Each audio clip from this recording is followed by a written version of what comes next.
Premier numéro de 2025. Meilleurs vœux, bonne année à vous tous qui nous suivez de partout. Bonjour ou bien bonsoir, ça dépend à l'heure à laquelle vous nous prenez, mesdames et messieurs. Je suis très heureux de vous présenter ce tout premier numéro de cette émission pour l'année 2025. Je parie que cette émission pourra bénir un enfant de Dieu de partout où il se trouve. Comme je le dis et je le dirai toujours, que cette émission a pour mission ou bien vocation d'apporter ou bien d'édifier les enfants de Dieu au moyen des sujets que nous apportons au cours de cette émission. Nous parlerons aujourd'hui d'une question fondamentale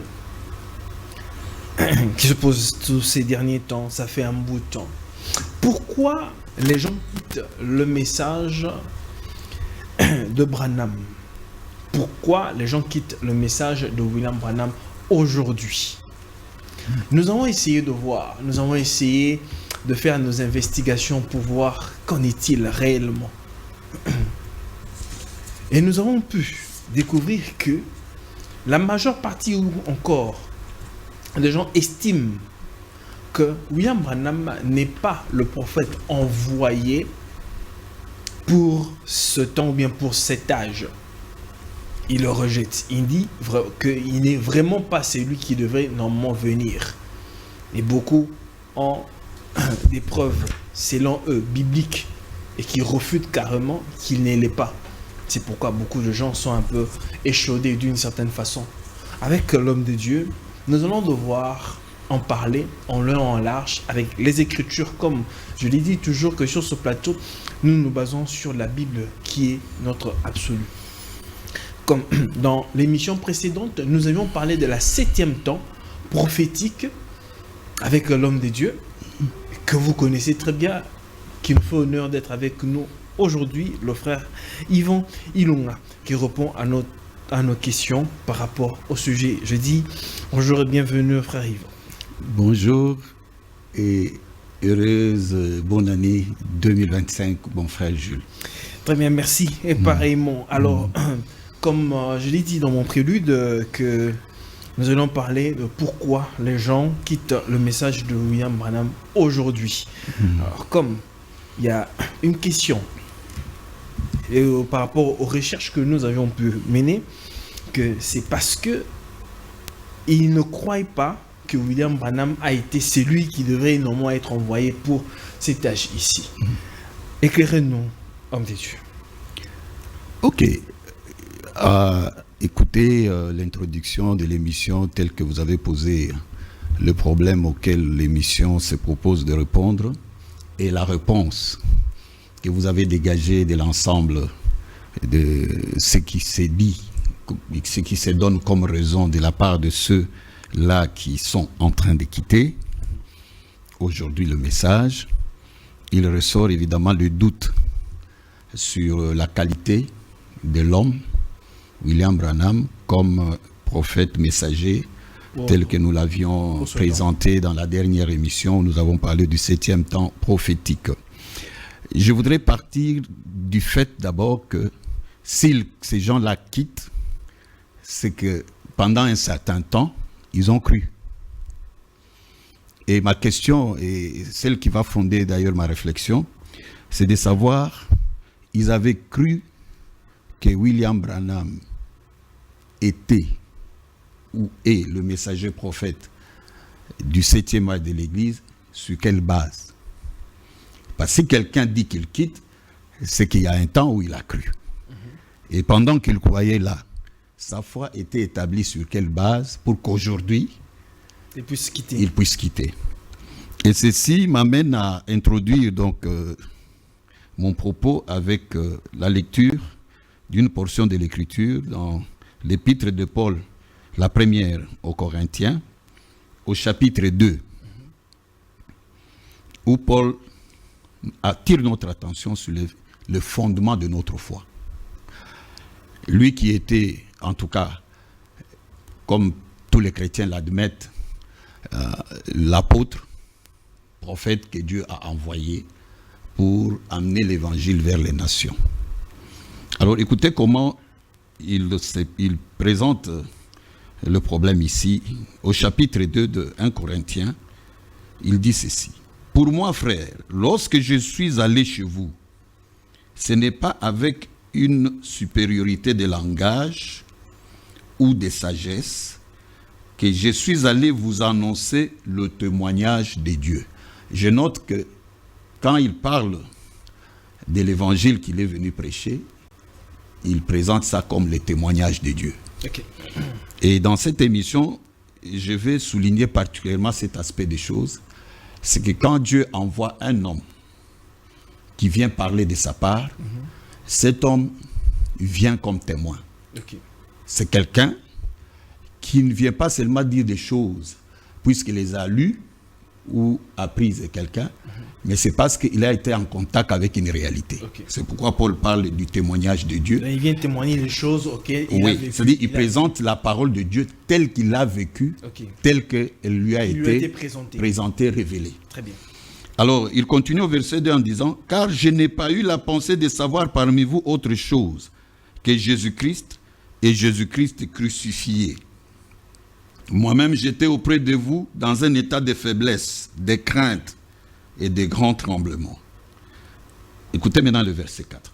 « Et ma parole et ma prédication ne reposaient pas sur les discours persuasifs de la sagesse, mais sur une démonstration d'esprit et de puissance, afin que votre foi fût fondée non pas sur la sagesse des hommes, mais sur la puissance de Dieu. » Cette écriture nous donne deux possibilités pour arriver à la foi dans la parole qui a été prêchée, puisque Paul parle de ma parole et ma prédication. Okay. Puisque nous parlons de William Branham dans cette émission, je vais donc de temps en temps faire le parallèle en disant la parole et la prédication de William Branham, comme celle de Paul, ne reposaient pas sur les discours persuasifs de la sagesse humaine. Parce que l'apôtre Paul, au début de son propos, dit qu'il n'est pas venu avec une supériorité de langage, c'est-à-dire comme quelqu'un qui sait parler, qui peut convaincre par le discours ou des sagesses, c'est-à-dire une connaissance. Parce que quand quelqu'un utilise la persuasion, il peut argumenter avec les Écritures et vous amener à croire par rapport à la parole et à la prédication qu'il apporte. Okay. Donc, quand nous prêchons Christ et Jésus, il y a ces deux possibilités. Vous pouvez persuader quelqu'un par un discours, mais Paul dit que lui n'a pas cherché à persuader par les discours, il a cherché plutôt à persuader par la démonstration de l'esprit et de la puissance de Dieu. Pourquoi? Afin que la foi de ses auditeurs ne repose pas sur la sagesse des hommes, mais plutôt sur la puissance de Dieu. Et cela détermine donc l'avenir de celui qui a cru. Parce que tous, ils vont se présenter comme croyants. Ceux qui sont en train de quitter, comme ceux qui sont encore dans le message de William Branham, tous disent qu'ils croient. En tout cas, ceux qui sont en train de quitter il y a peu, ils disaient qu'ils croyaient. Mais ils ont cru sur base de quoi? Est-ce qu'ils ont cru sur base d'un discours persuasif, c'est-à-dire la sagesse humaine, les a amenés à la conviction, ou alors ils ont cru sur base d'une démonstration de l'esprit. Quand on parle de la démonstration de l'esprit, il s'agit d'une révélation, d'une manifestation. Et c'est comme ça que l'apôtre Paul dira que les choses de l'esprit, on n'en juge pas selon la sagesse humaine. Dans le même chapitre de ce que nous avons lu. Et car l'homme animal, l'homme naturel ne comprend pas les choses de Dieu. On ne peut accéder à la sagesse de Dieu, à la vérité de Dieu spirituellement que par l'intervention du Saint-Esprit. Si à la base ça n'a pas été le cas, si on est dans une conviction qui résulte d'un raisonnement, de la sagesse de l'homme, un jour on remettra en question ce qu'on a cru. Pourquoi? Parce que la vérité scientifique, je vais ainsi le dire, c'est-à-dire qui découle d'un raisonnement logique, est sujette à caution. On peut en douter. Pourquoi? Parce qu'en science, ce qui est vrai aujourd'hui peut devenir faux demain. Ce qui n'est pas le cas avec la parole de Dieu. La parole de Dieu est une vérité absolue. Elle est vraie du début à la fin. Elle était vraie dans la Genèse, elle sera vraie dans l'Apocalypse. Alors c'est pourquoi il faut que celui qui dit qu'il croit à la parole de Dieu, parce que nous parlons de la parole de Dieu, nous ne parlons pas d'une église, nous ne parlons pas d'un homme, nous parlons de la parole de Dieu rendue par un témoin. Jean le Baptiste, selon Jean chapitre 1er verset 6, était un homme envoyé de Dieu et il vint pour rendre témoignage à la lumière. Il n'était pas la lumière, mais il vint pour rendre témoignage à la lumière. À quelle fin? Afin que tous croient par son témoignage. C'est-à-dire, quand vous croyez en Christ et Jésus par le témoignage d'un envoyé, il faut alors savoir, vous croyez sur base de quoi? C'est une persuasion intellectuelle ou alors c'est une action de l'esprit. C'est ce que Jésus a dit à Pierre, qui a répondu à la question « Qui suis-je au dire des hommes ?» Ah, tu es l'un des prophètes. Mais vous, qui dites-vous que je suis moi le Fils de l'homme? Pierre dit, tu es le Christ, le Fils du Dieu vivant. Et Jésus lui dit, tu ne l'as pas appris d'un homme. Tu n'as pas non plus appris de tes propres capacités intellectuelles. Donc ce n'est ni la chair ni le sang, mais c'est mon Père, c'est le Saint-Esprit qui t'a révélé qui je suis. Et sur cette révélation que tu as eue de moi par le Saint-Esprit, je bâtirai mon église et les portes de l'enfer ne pourront pas prévaloir contre elle, ne pourront pas vaincre cette vérité qui t'a été révélée par l'Esprit.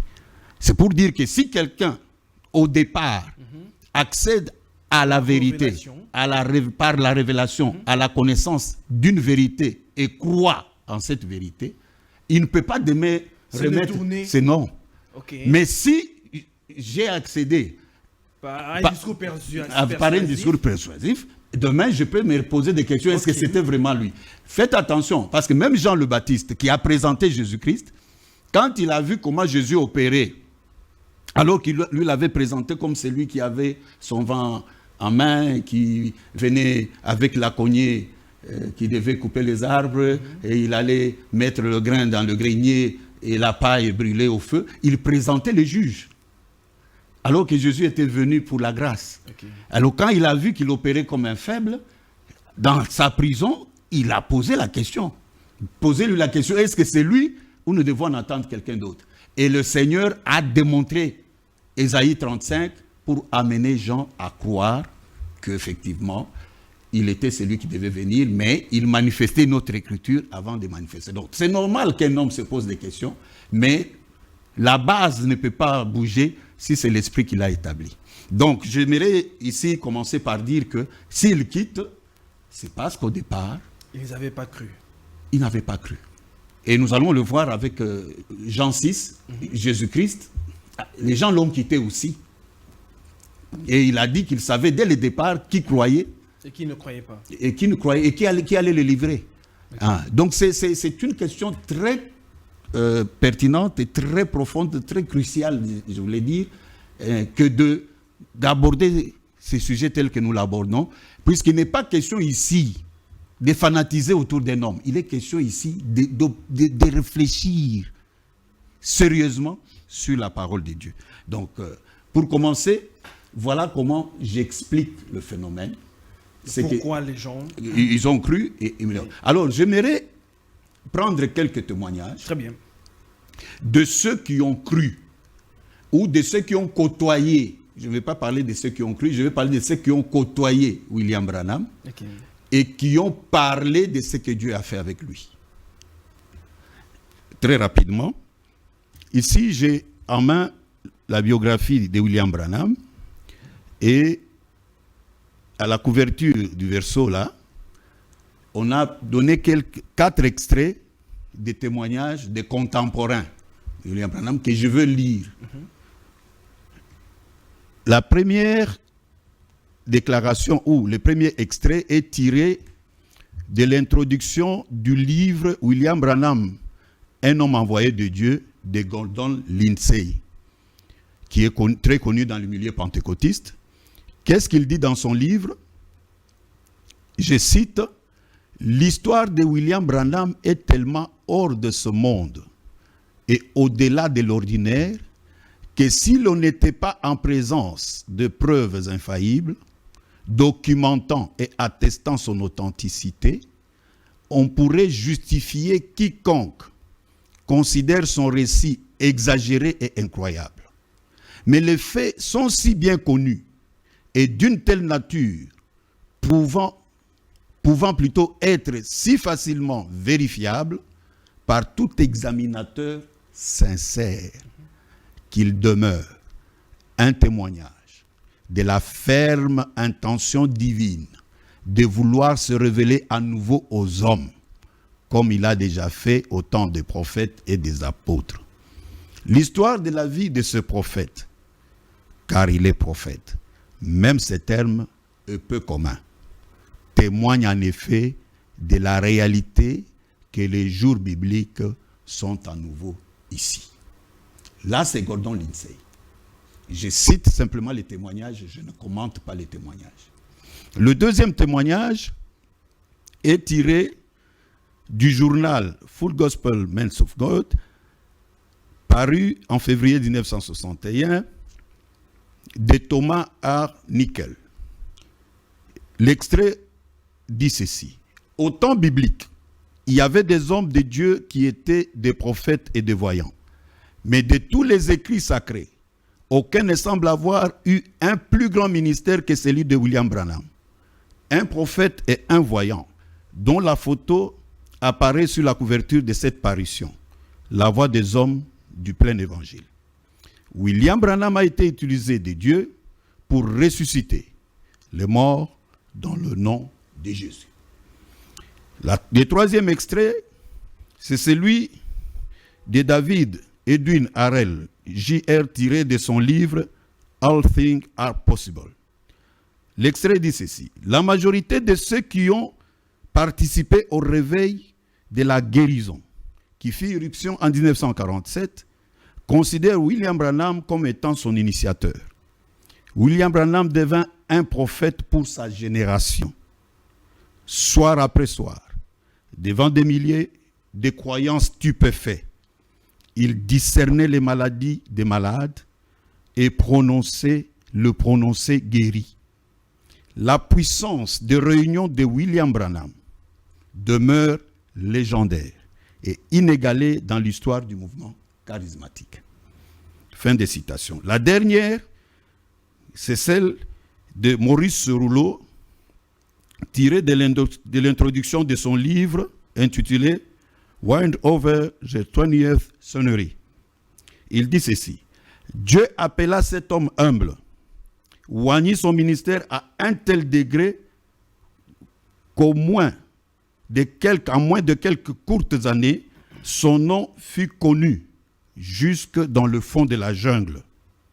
Partout où vous irez dans ce monde, vous constaterez que le nom de ce messager vous a précédé. Donc, j'ai lu ces 4 extraits pour nous permettre de planter les décors, qui a fait que ceux dont nous parlons aujourd'hui, qui quittent, à un moment donné, ont cru. Alors, ça c'est le témoignage de ceux qui ont vu le ministère. Ce n'est pas des fanatismes, ce n'est pas une autoproclamation. Ici, il est question de constater un fait. Comme je l'ai dit dans la précédente émission, comment reconnaître un messager? On reconnaît un messager par la manifestation de la parole de Dieu dans sa vie et dans son ministère. Quand vous voyez les écritures dans la Bible, qui étaient écrites dans la Bible, nous avions en son temps parlé spécifiquement de Moïse. Parce que c'était une promesse faite à Abraham, la délivrance d'Israël de l'Égypte. Le nom de Moïse n'avait pas été cité quand Dieu parla à Abraham dans Genèse 15-13. Mais quand le temps arriva où cette promesse devait prendre effet, on a vu un homme en qui cette parole a pris effet. Voilà comment on reconnaît. Donc, si j'ai vu une action de Dieu dans un homme de Dieu, et que je vois la parole de Dieu confirmée dans la vie de cet homme, comme on l'a vu aussi avec Jean le Baptiste, Ésaïe 40 et Malachie 3, eh bien, on lui a posé la question, qui es-tu? Il dit, je suis la voix de celui qui crie dans les déserts. Et il manifestait cette écriture dans sa vie. Et ceux qui ont été en contact avec l'esprit qui agissait au travers de cet homme peuvent arriver à la conviction que la parole de Dieu est accomplie. Mais si quelqu'un, on lui a présenté, comme je l'ai dit, par un discours persuasif, même tel que je viens de lire ce témoignage ici, quelqu'un lui dit, ah bon, qui ont parlé là? C'est elle qui a parlé, c'est Gondon Lindsay, ah, c'est Harold qui a parlé, ou c'est Thomas, ou c'est Maurice Soroulo. Vous allez fonder votre foi sur l'homme. Et il suffira qu'on vous présente autre chose et vous serez emporté. Et voilà ce qui explique le phénomène. Je crois que j'ai planté les décors et je peux vous laisser continuer. Très bien. Alors, vous avez dit que si ces gens-là n'ont pas tenu, c'est parce qu'ils n'ont vraiment pas cru. Oui. S'ils avaient cru, oui, en fait, permettez-moi juste de préciser que c'est l'épreuve qui détermine si la maison était posée sur des bases solides ou pas. C'est Jésus qui a dit que quand quelqu'un veut bâtir une maison, il doit creuser et trouver le roc. Évidemment. Il le disait pour illustrer ce qu'il venait de dire, que ce ne sont pas tous ceux qui m'appellent Seigneur, Seigneur qui entreront dans le royaume, mais c'est celui-là qui fait la volonté de mon Père qui est dans les cieux. C'est-à-dire, si vous voulez avoir du solide, vous devez bâtir sur la parole. Il ne faut pas bâtir sur l'homme. Et je précise encore, la parole qui vous a été révélée par l'Esprit. Si Dieu vous a montré la parole par le Saint-Esprit dans cet homme, Jésus a dit que même les portes de l'enfer ne pourront pas vaincre votre foi. Mais si votre foi est vaincue à la suite de quelques discours ou des circonstances, c'est là où je ne vais pas m'attarder à qualifier quoi que ce soit. Je constate seulement que ce n'était pas du solide au départ. Voilà. Ce n'était pas du solide au départ. Mesdames et messieurs, nous sommes là avec le frère Yvon. Nous sommes en train d'évoluer. Il fallait qu'il puisse poser le fondement pour vraiment évoluer très bien. Vous qui nous avez pris à court de cette émission, prenez place et suivez. Je parie que cette émission pourra vous bénir, édifier un enfant de Dieu. Abonnez-vous, vous qui nous suivez sur YouTube. Abonnez-vous et partagez aussi le lien à d'autres. Alors, il y a une question qui se pose au frère Yvon.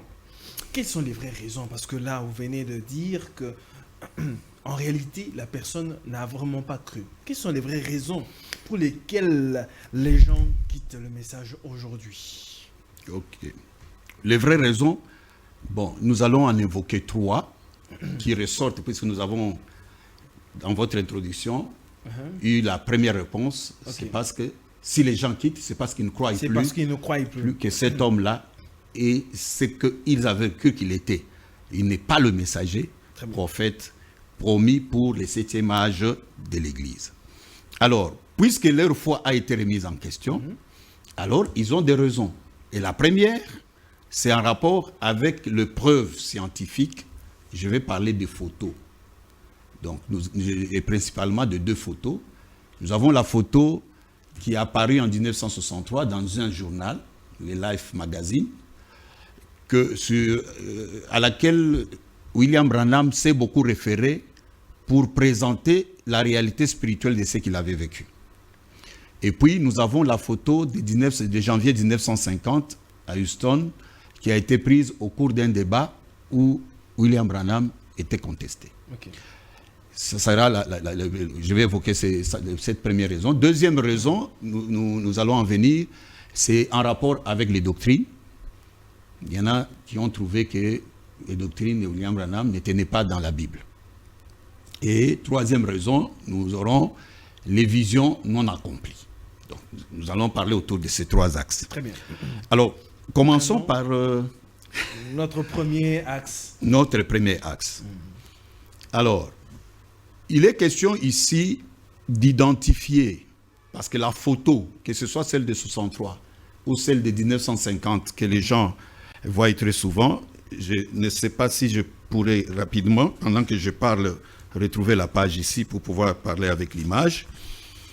Les 2 photos que les gens voient très souvent dans les parutions de William Branham, ces 2 photos ont trait avec l'être surnaturel qui agissait dans le ministère de William Branham. Cet être surnaturel paraissait sous la forme d'une lumière, et laquelle lumière a été vue à son enfance par ses parents. C'est-à-dire, quand il est né, cette lumière-là, ce sont ses parents qui ont témoigné que, aussitôt né, 3 minutes après sa naissance, on a vu une lumière venir à son berceau. Et dans la suite de sa vie, il témoigne que chaque fois que cette lumière venait sur lui, il avait des visions qui annonçaient des guérisons et des événements qui s'accomplissaient. En 1933, il baptise, cette lumière apparue publiquement. Les gens ont vu cette lumière et une voix a parlé sous la forme d'un tonnerre. C'est lui qui a entendu ce que la lumière lui a dit, rappelant le ministère de Jean-Baptiste, qui était venu pour introduire la première venue du Seigneur Jésus-Christ, et lui disant qu'il était porteur d'un message qui introduirait la seconde venue du Seigneur Jésus-Christ. Bon, dès là alors, en 1946, puisque jusque-là il ne voyait qu'une lumière, c'est quand il est allé prier, puisque tous lui disaient que ça venait du diable, il est allé demander à Dieu de retirer ces phénomènes-là, et Dieu, maintenant, de cette lumière, l'être qui était dans la lumière va lui apparaître, l'ange de l'Éternel, et va l'envoyer commencer ce que nous avons lu tout à l'heure là, le réveil de la guérison divine qui a commencé en 1946-47. Souvenez-vous qu'Israël venait de regagner la Palestine à l'issue de la Deuxième Guerre mondiale, et le drapeau d'Israël a encore flotté sur la terre promise. Donc, voilà le point de départ du temps de la fin, selon les prophéties bibliques. Et c'est pourquoi le message qui lui a été annoncé, dont il devait être porteur, est présenté sous le label du message du temps de la fin. Alors, mais tout cela tourne autour de ces phénomènes-là, ces signes surnaturels, cette lumière. Et pendant ces réunions de guérison, il témoignait de la présence de cette lumière. Il pouvait dire, elle est sur telle femme, elle est sur telle... Et il pouvait voir cette lumière-là sur les croyants, et il avait des visions, et déclarer les gens guéris, et ils étaient guéris. C'est ces phénomènes-là que le témoignage que je venais de lire rendait. Bon, j'aimerais, avant évidemment d'aller maintenant dans l'antithèse, parce que là, je mets d'abord la thèse, c'est que il s'agit d'un témoignage. Et le témoignage, j'aime souvent le dire, il a un caractère subjectif. Parce qu'il n'y a que la personne qui a vécu le fait, qui a vu. C'est le cas de Jean-Baptiste, qui dit lui-même ceci, avant que je ne continue, au chapitre 1 de l'Évangile selon Saint Jean, il dit ceci, Jean-Baptiste, au verset 31. Je commence au verset 29. Le lendemain, il vit Jésus venant à lui, et il dit, voici l'agneau de Dieu qui ôte les péchés du monde. C'est celui dont j'ai dit. Souvenez-vous que je venais de citer le verset 6 où on le présente comme celui qui est venu rendre témoignage à la lumière. Maintenant, il dit, c'est celui dont j'ai dit. Après moi vient un homme qui m'a précédé, car il était avant moi. Je ne le connaissais pas, mais c'est afin qu'il fût manifesté à Israël que je suis venu baptiser d'eau. 32. Jean rendit ce témoignage. J'ai vu l'Esprit descendre du ciel comme une colombe et s'arrêter sur lui. Verset 33. Je ne le connaissais pas, mais celui qui m'a envoyé baptiser d'eau, celui-là m'a dit, celui sur qui tu verras l'Esprit descendre et s'arrêter, c'est celui qui baptise du Saint-Esprit. Et j'ai vu et j'ai rendu témoignage qu'il est le Fils de Dieu. Bon, maintenant, si je dois aller discuter avec Jean le Baptiste, est-ce que tu avais vraiment vu? Je n'ai pas de base. Vous voyez, puisque c'est lui qui a été au contact de cette réalité. C'est lui qui a vu l'Esprit. C'est lui à qui il avait été donné les signes. C'est la même chose, comme je le disais avec William Branham, c'est la même chose avec Paul. Paul, sur les chemins de Damas, il a dit qu'il a vu une lumière. Et il a entendu une voix. il fonde tout son témoignage sur cette expérience-là. Je pense que je suis en train de me faire comprendre. Donc vous voyez maintenant, quand quelqu'un vient comme ça avec un témoignage, parce que Paul dit que quand il a posé la question, qui es-tu Seigneur? Oh, je suis Jésus de Nazareth que tu persécutes. C'est une lumière qui lui répondait. Vous allez vérifier ça comment scientifiquement. Et Paul dit qu'il m'a dit, je te suis apparu pour t'établir ministre et témoin des choses que tu as vues et pour lesquelles je t'apparaîtrai. Et vous allez comprendre pourquoi dans toutes ces épîtres, notamment dans l'épître par exemple au Galates au chapitre 1er, il dit clairement que l'évangile que lui a apporté n'est pas de l'homme puisqu'il a été enseigné par Jésus-Christ qui lui est apparu. Vous voyez où la chose réside. Mais maintenant, puisque nous parlons de William Branham, lui aussi a rendu témoignage d'un phénomène qui se passait dans sa vie et dans son ministère. À l'occurrence, cette lumière-là. Là, vous commencez par l'année 50. Oui, je voudrais commencer par 1950, merci. En 1950, puisque j'étais en train de chercher un extrait, je ne le trouve pas ici pour pouvoir le présenter, mais je vais parler tout simplement. Les gens connaissent de quelle photo nous parlons, où il y a une lumière au-dessus de sa tête. Il est dans une contestation avec un ministre, un prédicateur baptiste du nom de Best, qui contestait la guérison divine telle que Branham l'a présentée et l'a démontrée. Il a demandé un débat.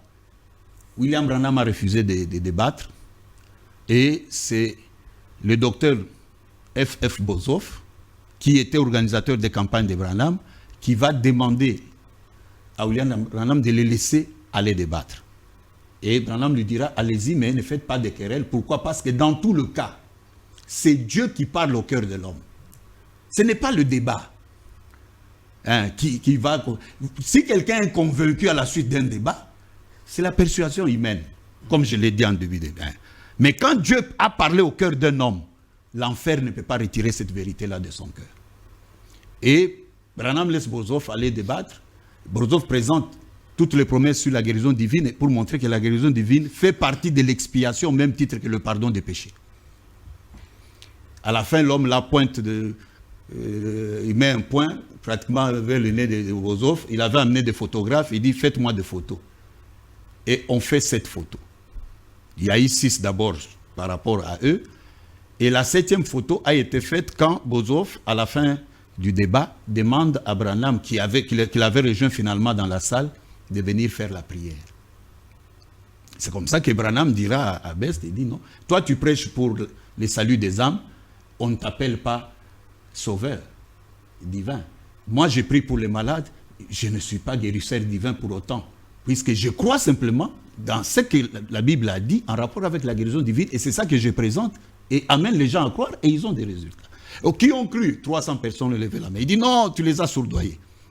Donc voilà comment ce débat-là se termine avec les photos. La 7e photo est prise. Maintenant, quand on va développer les photos, les 6 premières photos ne sont pas sorties. C'est la 7e qui sort. Et c'est de cette photo-là qu'il s'agit. Je tiens à préciser ici que c'est une preuve scientifique. Pourquoi? Parce qu'elle a été mise à l'épreuve de la science. Puisque quand le photographe Ayers a remarqué la présence d'une lumière, alors on a décidé d'abord que c'était quelque chose qu'il fallait d'abord mettre sous droit d'auteur. Ils ont mis ça sous droit d'auteur et ensuite ils sont allés au test avec un spécialiste en la matière, Kipperman, qui va finalement vérifier s'il n'y avait pas un trucage. Et il va signer de son témoignage pour attester qu'il y avait la présence d'un être surnaturel. Vous parlez de je parle de la lumière dont j'ai parlé, qui est partie de la naissance de Branham et qui a accompagné tout son ministère, qui opérait, dont Branham amenait les gens à croire. Il dit, si vous croyez à la présence. Autrement, on parlait de la colonne de feu. De la colonne de feu, la lumière, bon, c'est Dieu est lumière, les jours la colonne de feu, et les jours plutôt la nuée, les jours la colonne de feu avec Moïse, c'est ce que nous connaissons dans la Bible, c'est la forme sous laquelle Dieu s'est présenté et s'est révélé à Moïse et à Israël. C'est sous cette forme-là qu'il s'est manifesté après la résurrection de Jésus-Christ à Paul. C'est la même forme que Jean le Baptiste a vue quand il est venu entrer dans son temple, et sous la forme d'une colombe. Et c'est la même lumière que William Branham a vue. Il témoignait et c'était attesté, puisque le ministère confirmait, Christ confirmait son témoignage par des guérisons, des miracles, ainsi de suite. C'est ce qui ressort dans les témoignages que j'ai lus ici. Maintenant, puisque nous parlons d'un témoignage, donc je te voulais faire voir qu'il n'y a pas eu seulement une preuve scientifique qui a fondé la foi, mais la preuve scientifique venait après la preuve spirituelle, parce que des milliers ont été guéris. Tous ces gens qui ont été guéris parce qu'ils ont reconnu la présence de cet être-là. Et la photo n'était qu'une preuve scientifique. Et pourquoi je dis cela? C'est parce que penser que c'est à cause de la photo que les gens croient que Branham était vrai, c'est faux. Parce que la photo, comme moi je l'ai dit, c'est une preuve scientifique, c'est pour les incrédules. Ah, ce n'est pas pour les croyants. Ce n'est pas pour les croyants. Quand Jésus apparaît à ses disciples après sa résurrection, Thomas n'est pas là. Et quand on raconte à Thomas que Jésus nous est apparu et tout, il dit « Je ne croirai pas si je ne les touche pas ». Et à une autre occasion, quand Jésus apparaît, nous sommes dans Jean, dans l'évangile selon Saint Jean, je crois au chapitre 21, eh bien, c'est Jésus qui invite Thomas, il dit « Viens placer ta main ». Parce que pour croire, il fallait qu'il touche. C'est la preuve scientifique. Et Jésus lui dit à la fin, il n'a même pas touché. Il s'est mis à adorer mon Seigneur et mon Dieu. Je lui dis, heureux ceux qui ont cru sans avoir vu. Donc, dans cette affaire ici, je suis en train d'insister de la foi. La foi ne relève pas des 5 sens. C'est la foi scientifique qui relève des 5 sens. Et si quelqu'un croit sur base de preuves scientifiques, eh bien, un jour, il reniera ce qu'il croit. La foi relève de la révélation. De la révélation. Tu dois avoir été en contact avec cette réalité spirituelle dont la parole parle, surnaturelle. C'est ça qui fonde ta foi, comme Paul nous l'a dit en introduction de l'émission. Donc, j'ai parlé de la première photo. Très bien. Alors maintenant, ce sont les scientifiques. Et avant de parler des scientifiques, je précise que ce n'est pas Branham qui a appelé le photographe. C'était dans une contestation. Vous voyez? Et Dieu a fait qu'il puisse donner la possibilité aux scientifiques de les capter en photo. Maintenant, celle de se publier cette photo dans le journal, le Life Magazine du 17 mai 1963, a dit, écoutez ce que, il a même donné son nom ici, écoutez ce qu'il dit. Suspendu comme un gigantesque cercle, donc je suis en train de lire à la page 443 de la biographie de William Branham, où on a repris le texte qui avait paru avec l'image ici dans la revue. Restons objectifs, je crois que c'est mieux, chacun tirera ses propres conclusions. Suspendu comme un gigantesque cercle de fumée, un immense nuage apparut au-dessus de Flagstaff, Arizona, le 28 février dernier au soir. Ce fut le début d'un long mystère scientifique. Des observateurs frappés par la structure inusitée et par l'énorme dimension du nuage prirent des photos comme les 3 ci-contre à partir de localités différentes dans l'État. Dr. James McDonald, un météorologue à l'Institut de physique atmosphérique de Tucson, recueillit les photographies. Il les utilisa comme base pour ses calculs trigonométriques et fit l'étonnante découverte suivante. Les nuages reposaient à une altitude de 26 miles et mesuraient plus de 30 miles de large. Bien plus haut et plus grand qu'aucun nuage ne devrait l'être. Les nuages étaient trop hauts pour avoir été faits par un avion et jusqu'à date, toujours selon le docteur McDonald, il n'y eut aucune fusée, missile porteur ou bombe testée dans les environs de ces jours-là.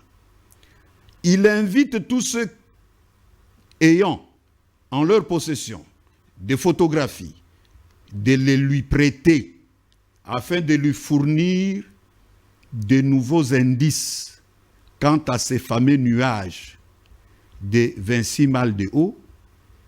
Et il est à noter qu'à cette altitude, il ne se forme aucune condensation pouvant former un nuage.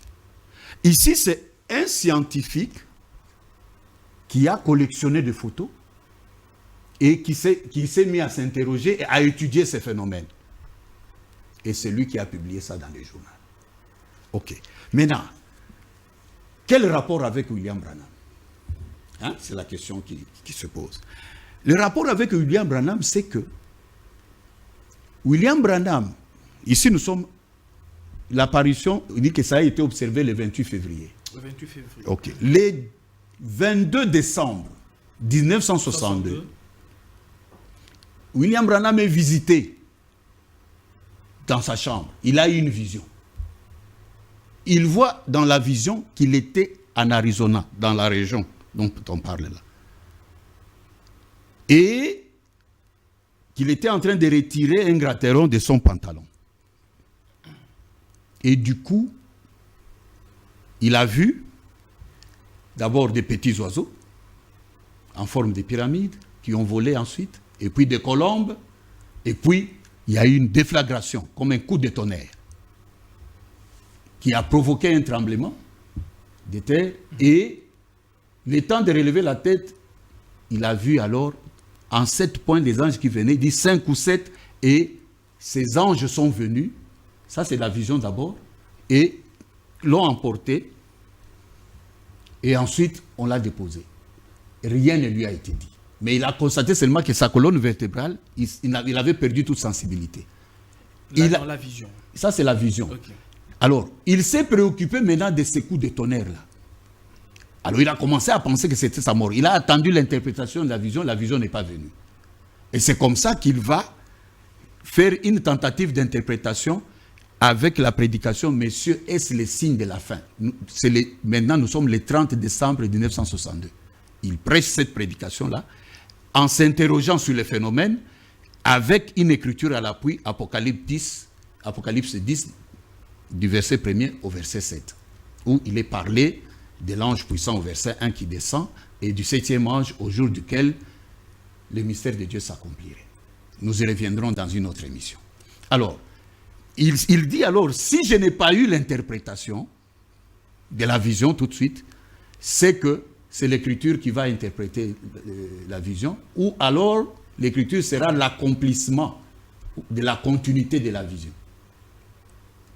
Maintenant, au mois de mars, il est à la chasse. Cette vision-là s'accomplit.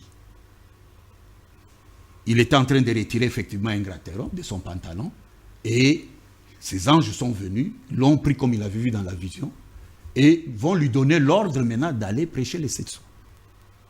Tel qu'il avait vu dans la vision. La vision s'est accomplie. Ça s'est accompli en mars. Oui, en mars, quasiment 3 mois après, presque. Mais maintenant, le phénomène est tel que la photo ici a été prise le 28 février, soir au coucher du soleil, pendant 28 minutes. Donc le phénomène a été observé pendant 28 minutes au coucher du soleil. Nous sommes le 28 février. Mais le 28 février, l'homme de Dieu n'est pas à la chasse parce que la chasse est fermée. Le 4 mars, il prêche à Houston, où on l'avait appelé pour prêcher pour le compte. On l'avait appelé pour prêcher pour le compte des jeunes gens qui avaient été condamnés à mort, ou qu'on avait condamné à mort pour un meurtre, un homicide involontaire. Et quand il prêche, on a commué la peine à une prison à perpétuité. Et c'est comme ça que les organisateurs qui l'avaient fait venir, du moins le papa d'abord d'un des enfants, ils vont lui remettre un Oscar. C'est de là qu'il rentre maintenant. Nous sommes après le 4. C'est alors qu'il va aller à la chasse et va vivre ce phénomène. C'est ce qui explique qu'il est revenu maintenant pour prêcher les 7 sous. Alors, maintenant, il prêche les 7 sous au mois de mars. C'est au mois de mai que cette image ici paraît dans les journaux, avec les questionnements du spécialiste. La question maintenant. Maintenant, quand lui voit l'image, il s'est dit, c'est exactement ce que moi j'ai vu quand j'étais là. Voilà comment il fait le lien maintenant entre les deux. Et l'esprit, c'est le Saint-Esprit qui attire son attention sur cette image-là.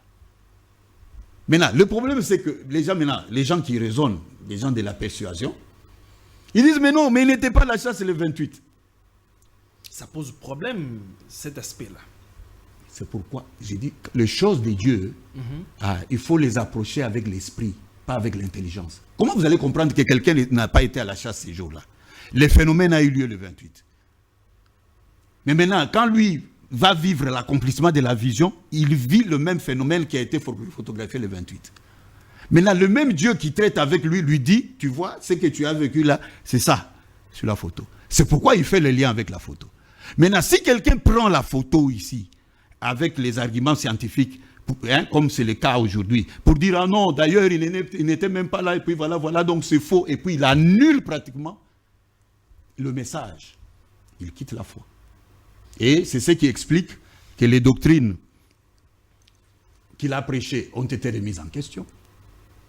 Les visions qu'il a eues ont été remises en question, puisqu'on a dit, ah mais puisque l'être qui travaille avec lui là, la photo là est fausse, donc tout ce qu'il a dit est faux. Et on quitte la foi. Voilà comment les choses sont arrivées. Voilà comment les choses sont arrivées. Alors là, c'était pour nous démontrer un peu par rapport à encore un des points qui pousse les gens à abandonner la foi, à quitter le message. Nous allons prendre le deuxième point qui fait couler beaucoup d'encre, beaucoup de salive. Ça, c'est un point très fondamental sur la vérité sur la doctrine ou enseignement apporté par le prophète William Branham. Comme il y a plusieurs, il y en a plusieurs que William Branham a apporté et on continue à contester jusqu'au jour d'aujourd'hui. Éclairez-nous sur la question. Oui. Vous savez, c'est plus facile de douter que de croire. C'est plus facile de douter que de croire. Oui, parce que, pour les raisons que j'ai évoquées en début de mon propos, pour dire que comment vous avez approché cette vérité-là. Si vous l'avez approchée par des moyens humains, vous êtes limité. Puisque vous n'entrez pas avec la réalité. Vous êtes dans la connaissance d'une explication qui vous a convaincu. Vous voyez, c'est là où il y a la difficulté. Donc, pour arriver à croire, et même croire à la doctrine, il faut que Dieu lui-même vous mette en contact avec cette vérité. Écoutez, je vais lire quelque chose très rapidement. Je crois que on va réussir à demeurer dans le temps. Évidemment. Vous voyez, Jésus est contesté par les Juifs par rapport à Moïse. Parce que le canon des Écritures à l'époque, c'est Moïse. Et écoutez comment il est dit ici. Je prends très rapidement. Je suis au verset 39. Le verset 39 de Jean chapitre 5. Il leur dit, vous sondez les Écritures parce que vous pensez avoir en elles la vie éternelle. Ce sont elles qui rendent témoignage de moi. Et vous ne voulez pas venir à moi pour avoir la vie. Je ne tire pas ma gloire des hommes. Mais je sais que vous n'avez point en vous l'amour de Dieu. Je suis venu au nom de mon Père et vous ne me recevez pas. Si un autre vient en son propre nom, vous le recevez. Comment pouvez-vous croire? Écoutez la question, le verset 44. Comment pouvez-vous croire, vous qui tirez votre gloire les uns des autres, et qui ne cherchez point la gloire qui vient de Dieu seul? Ne pensez pas que moi je vous accuserai devant le Père. C'est lui qui vous accuse, c'est Moïse, en qui vous avez mis votre espérance. Car si vous croyez Moïse, vous me croiriez aussi, parce qu'il a écrit de moi. Mais si vous ne croyez pas à ses écrits, comment croirez-vous à mes paroles? Parce que le problème ici, c'est que c'est l'homme qui est remis en question. Aujourd'hui, nous lisons Jésus dans l'histoire, mais j'aimerais que nous rentrions dans l'histoire. Nous sommes là avec Jésus en face comme ça. Nous allions faire face à ces propos dont il tient ici. Ça, c'est la première observation. Donc, vous ne pouvez pas croire aux paroles que Dieu prononce par un homme si vous ne croyez pas en l'écriture qui se rapporte ou qui se manifeste dans la vie de cet homme-là. C'est ça le problème avec les doctrines de William Branham. Le problème n'est pas de... C'est pourquoi j'ai commencé par poser, j'ai dit, vous vous fondez sur quoi? Donc si vous n'avez pas commencé avec l'esprit qui vous a amené à croire, qui vous a montré que cet homme ici est un prophète, qui vous a montré que ça c'est le Christ, qui vous a montré que ça c'est le Fils de Dieu, il vous sera difficile de croire en comptant sur la sagesse de l'homme. Dans Jean chapitre 6, Jésus affirme deux vérités. La première, c'est qu'il est le pain de vie qui est descendu du ciel. La deuxième, c'est qu'on devait manger sa chair et boire son sang. Donc, il est un signe. Mais les gens l'ont vu naître sur la terre. Comment il peut dire qu'il est descendu du ciel? Écoutez maintenant au verset 60, que je vais lire jusqu'un peu plus bas. Il dit, plusieurs de ses disciples, après l'avoir entendu dire, cette parole est dure, qui peut l'écouter? Jésus, sachant en lui-même que ses disciples murmuraient à ce sujet, leur dit, cela vous scandalise-t-il? Et si vous voyez le Fils de l'homme monter où il était auparavant? Parce que la logique de l'homme est qu'on ne l'a pas vu descendre. Mais lui dit qu'il est descendu du ciel. Alors il dit, mais alors si vous voyez le Fils de l'homme monter où il était auparavant? 63. C'est l'esprit qui vivifie. La chair ne sert de rien. Et les paroles que je vous ai dites sont esprit et vie. Mais il en est parmi vous, verset 64, quelques-uns qui ne croient point. Car Jésus savait dès le commencement qui étaient ceux qui ne croyaient point et qui était celui qui les livrerait. Et il ajouta, c'est pourquoi je vous ai dit que nul ne peut venir à moi si cela ne lui a pas été donné par le Père. Dès ce moment, plusieurs de ses disciples se retirèrent et ils n'allaient plus avec lui. Jésus donc dit aux 12, maintenant il s'adresse à ceux qui sont restés. Et vous, ne voulez pas aussi vous en aller? Ne voulez-vous pas aussi vous en aller? Simon-Pierre lui répondit, verset 68, Seigneur, à qui irions-nous? Tu as les paroles de la vie éternelle. Donc, quand vous avez reconnu que cet homme a la parole de Dieu, comment vous allez discuter sur sa doctrine? Écoutez la suite. Pierre continue et dit, et nous avons cru et nous avons connu que tu es le Christ, le Saint de Dieu. Donc, il est clairement établi ici que la foi peut être remise en question. C'est ce que l'Écriture ici nous montre. Je suis en train de parler des réalités spirituelles. C'est pourquoi je n'ai pas voulu faire ici de la défense de William Branham. Je ne suis pas venu dans cette émission pour défendre William Branham.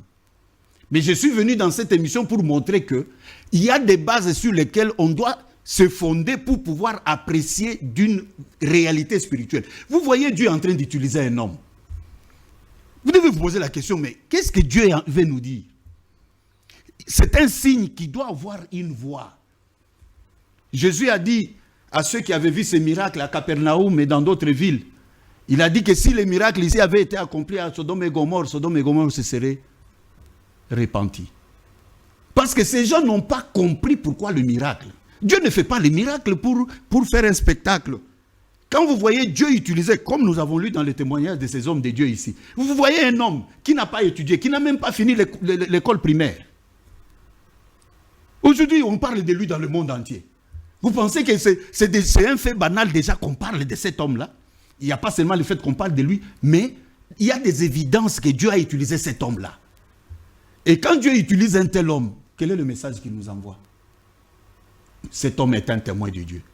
Ou vous recevez son témoignage ou vous ne le recevez pas. Ou vous recevez sa doctrine ou vous ne la recevez pas. Parce que c'est un problème de foi. Ce n'est pas un problème de raisonnement.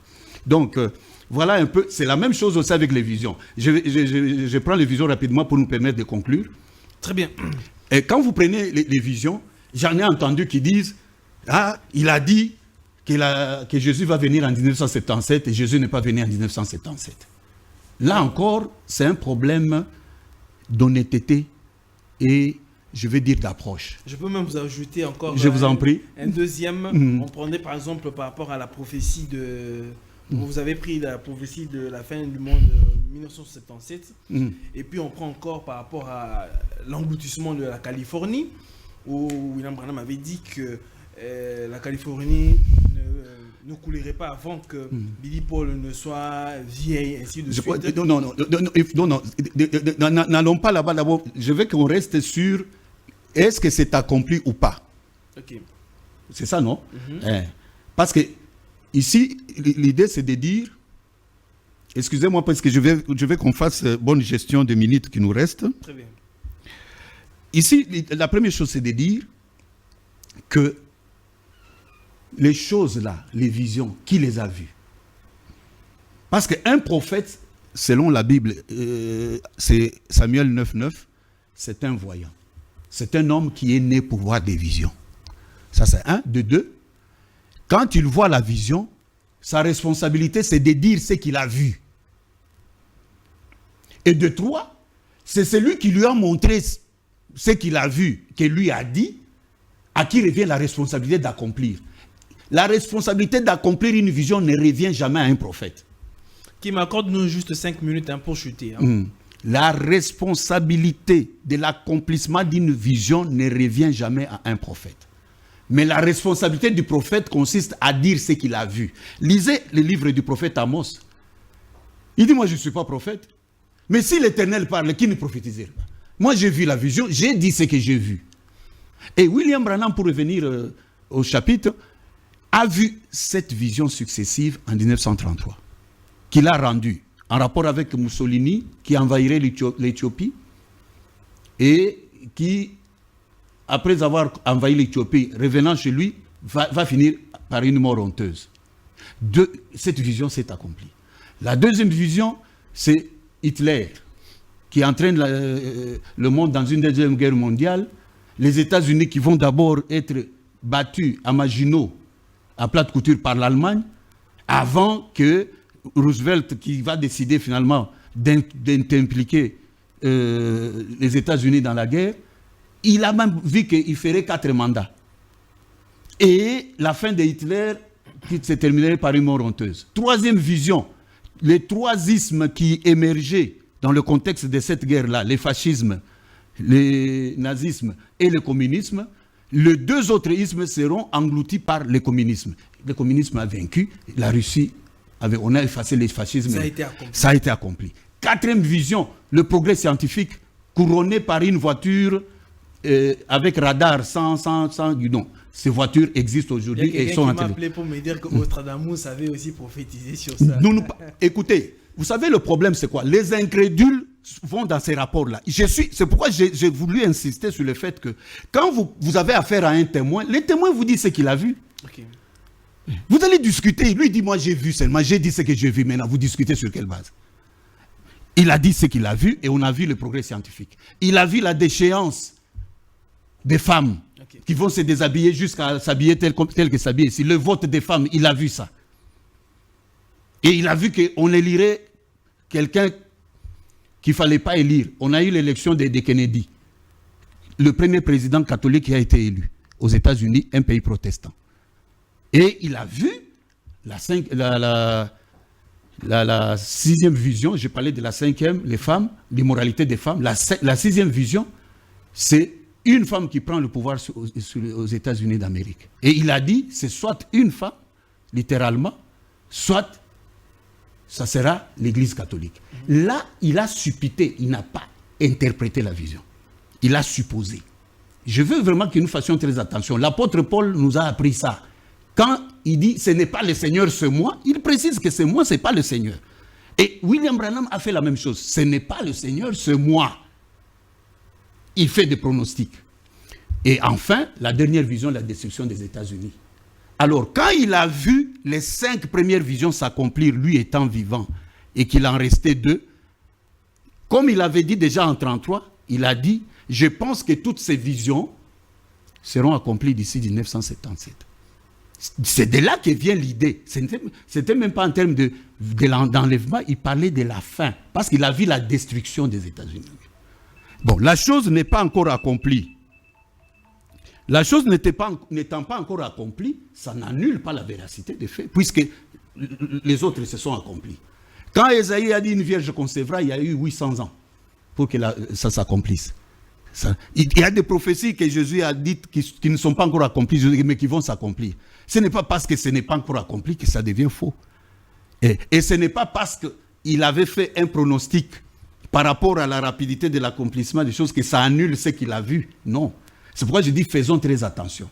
Puisque Moïse a dit que quand Dieu suscite un prophète et que ce prophète parle de la part de Dieu, vous refusez d'écouter ce prophète. Ce n'est pas vis-à-vis du prophète que vous aurez le problème. C'est celui qui avait envoyé le prophète qui vous demandera des comptes. Donc c'est une question suffisamment sérieuse qui demande à ce qu'on puisse être assez circonspect. Alors, si vous pouvez me permettre de conclure, parce que je vois que notre temps est écoulé. Je voulais vraiment qu'on puisse terminer. Il y avait tellement beaucoup de choses à dire. Oui, on peut quand même conclure pour permettre de chuter. Très bien, très bien. Ouais. Alors, eu égard à tout ce que vous venez de dire, ouais. Parce que la grande question, c'est pourquoi les gens quittent le message de William Branham aujourd'hui. Alors, que dit la Bible au sujet en rapport à tout ça, à ce phénomène comme celui-ci où les gens, après avoir cru, mais plus tard abandonnent la foi et puis ne croient plus. Oui. La Bible dit ceci, que celui qui a cru, je suis dans Hébreux chapitre 6, ça dit il a été éclairé. Il a été en contact avec la lumière. Et ensuite, maintenant, il tombe dans l'incrédulité. Qu'est-ce que cela fait? Il dit au verset 4 d'Hébreux 6, « Car il est impossible que ceux qui ont été une fois éclairés et qui ont goûté au don céleste et qui ont plutôt eu part au Saint-Esprit, c'est-à-dire c'est le Saint-Esprit qui agit, et qui ont goûté la bonne parole de Dieu et les puissances du siècle à venir, et qui sont tombés, soient encore renouvelés et amenés à la repentance, puisqu'ils crucifient pour leur part les fils de Dieu et l'exposent à l'ignominie. » C'est-à-dire que ce n'est pas un problème de l'homme, c'est un problème de la parole. Si vous pensez que l'homme a tort, c'est possible qu'il ait tort. Mais s'il s'avère que c'est Dieu qui parlait au travers de lui, parce que ceux qui ont tué le prophète au cours des âges pensaient avoir raison. Alors ne commettez pas la même erreur, puisque vous allez faire face à Dieu. Moïse a sorti Israël pour aller dans la terre promise. Arrivé à la frontière, il a envoyé 12 espions. Ils ont vu que le pays dont Moïse parlait, où coulait le miel, d'après la vision qu'il avait vue, existait. Parce qu'eux tous n'avaient jamais été dans le pays. Ils sont allés, ils ont palpé la réalité. Ils ont même ramené des raisins portés par la grappe. Il fallait porter 2 personnes. Tous les 12 espions ont dit, c'est un pays où coulait le miel. C'est la vérité. Moïse avait dit la vérité. Mais 10 vont dire, mais nous avons vu que les villes sont fortifiées, ils sont des géants, nous ne saurons pas prendre possession du pays. Et ils ont décrié le pays. C'est ce qui a fait qu'Israël a fait encore 40 ans au désert. Parce que Dieu devait éliminer la génération des incrédules. Il ne faut pas vous retrouver dans ce contexte-là. Parce que quand vous tombez dans l'incrédulité, en d'autres termes, vous blasphémez contre le Saint-Esprit. Parce que vous allez voir ces gens-là, il faut les écouter parler. Ils n'ont plus peur de blasphémer. Ils n'ont même pas la peur dont parle Jude. Ils injurient le gloire. Alors que Michaël, quand Satan est venu lui disputer le corps de Moïse, la Bible dit, il a dit que Dieu te réprime. Il ne l'a pas injurié. Si vous ne comprenez pas les choses, moi je préfère m'abstenir. Même quand je vois des choses qui se passent à la télé, oh non, les Thompson sortent des corps des gens et tout ça. Les gens me posent des questions, je dis en tout cas, je n'ai pas d'écriture pour soutenir ça. Je ne sais pas ce qui se passe. Il faut être réservé sur ces choses ici, de peur de blasphémer contre le Saint-Esprit et de se disqualifier de l'économie de Dieu. Je crois que nous pouvons terminer par là. Merci beaucoup, frère Ivan. Vraiment, c'est moi qui vous remercie. Que Dieu vous bénisse richement pour ces éclaircissements. Mesdames et messieurs, c'en est fini. La conclusion de cette émission me fait froid au dos. Ça fait craindre. Si vous êtes vraiment un enfant de Dieu, vous allez réfléchir autant de fois qu'il faut avant de poser un acte, bien de prier le Seigneur. Parce qu'un enfant de Dieu est conduit par le Saint-Esprit. Je parie que cette émission a pu bénir un enfant de Dieu de partout où vous êtes. Merci de votre soutien. Merci et d'être toujours là pour nous soutenir d'une façon ou d'une autre. On se retrouve très prochainement avec un nouveau sujet. Que la paix soit avec vous et que Dieu vous bénisse. Au revoir.